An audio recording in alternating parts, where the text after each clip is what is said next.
Welcome back. This is episode 3. We're going to be talking about the secrets of form. A shape is only going to have 2 dimensions. That means that you can measure it in 2 different ways. We can measure the width and we can measure the height. In a 3-dimensional form, we're going to be able to measure it 3 ways. So we can measure, just like before, we can measure the width, we can measure the height. Now we can also measure a 3rd dimension though. And that is going to be the depth. Now obviously, in this picture, this depth isn't real. It is just implied. It's an illusion. So today we're going to be talking a little bit about how to make this illusion of making something look like it has that 3rd dimension of depth. So what is a cube?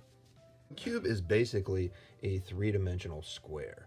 It's got 3 dimensions, but every side is a square when you look at it from a flat perspective. Here's a Lego cube that I made a few years ago. No matter what, it's always a square, every side. Here's this cool Star Wars cube that I have. It's actually an illusion. Like what? But that is the math definition of cube. In art, at least for me, a cube is anything with a flat rectangular side. So this eraser would be a cube. A book, cube. CD, cube. Weird brass thing that I got from my grandfather's basement, a cube.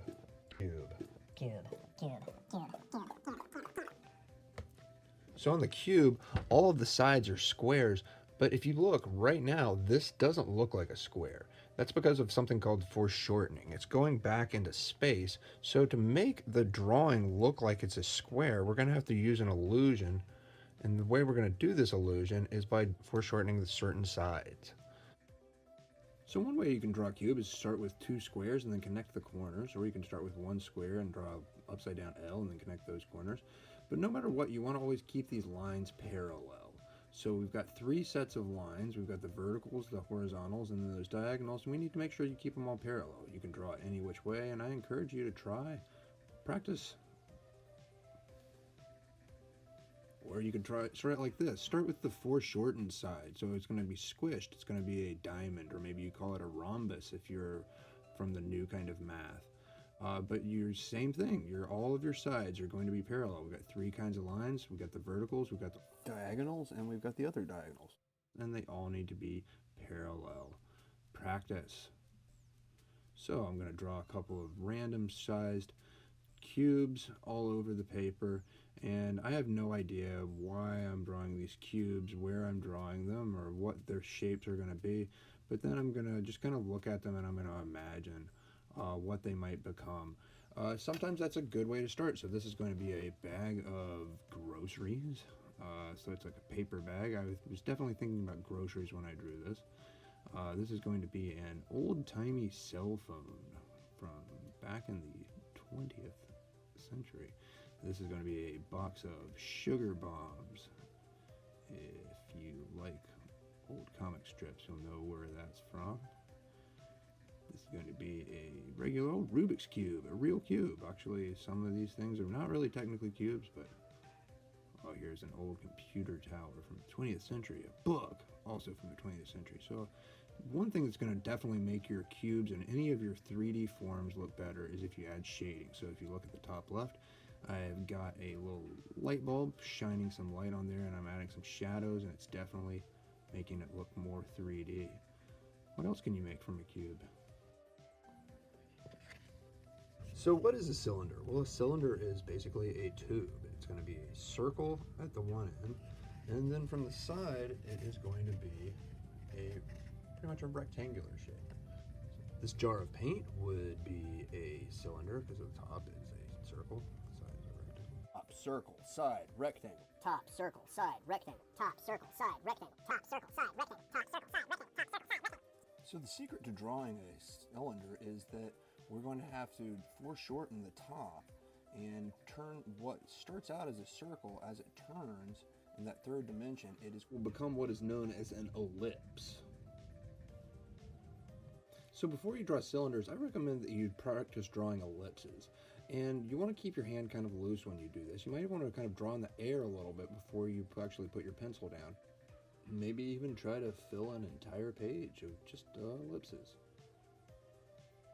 See if you can make them all different sizes. See if you can put them in different angles. See how many ellipses you can draw. It'll really get your hands nice and loose. And it'll train you how to make that nice, smooth, elliptical shape very quickly and accurately. So a cylinder is going to start out with that ellipse. And then we're going to have the sides come down.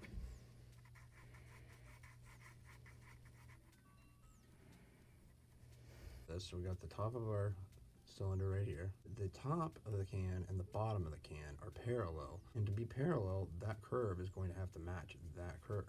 So this curve right here is going to have to be mirrored like that. These students draw the top part of their cylinder perfectly, but from this view, that's not going to work. We need to have that rounded bottom. So while you're drawing cylinders, you need to remember to keep all those ellipses parallel, and any lines that go on those curved sides need to also curve. So just like with the cubes, I'm going to draw some random cylinders, and then we'll see what we can make from them.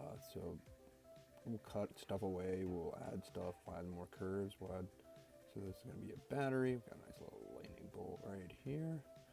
This is going to be a can of beans. Do a little trick to kind of make it look like the can's open there. It's going to be a jar of mayonnaise.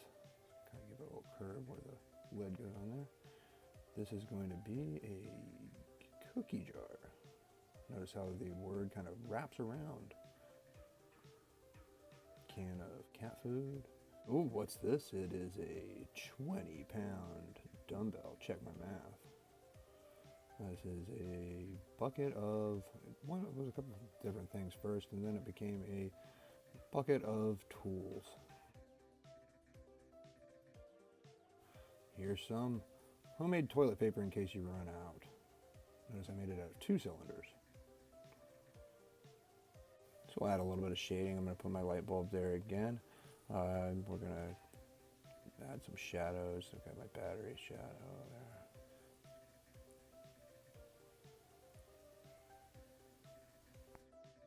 So what is a sphere? A sphere is basically a 3-dimensional circle. So no matter how I turn this thing, it's always going to be a circle. Every way I turn it is a circle. So we're going to just start with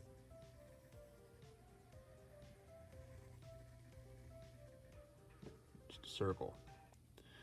Now how we're going to make it look like a sphere is going to be how we're going to shade it in. So we're going to start with our light bulb again, and we're going to add the shading. When you're shading in a sphere, you need to think about how it smoothly kind of curves from dark to light. The far side is going to be the darkest, but it's going to be a gradual transition from light to dark. From that light side to the dark side, it's going to kind of slowly, and the shading should kind of wrap around the sphere as well. So you need to think about how you're shading this. So if you notice, the light bulb's kind of shining down on this one. The light bulb's going to be shining kind of right to the side on that one. So think about how you're shading them. These look like they're spheres and not just flat circles, even though they are flat. Is shading, not just a circle.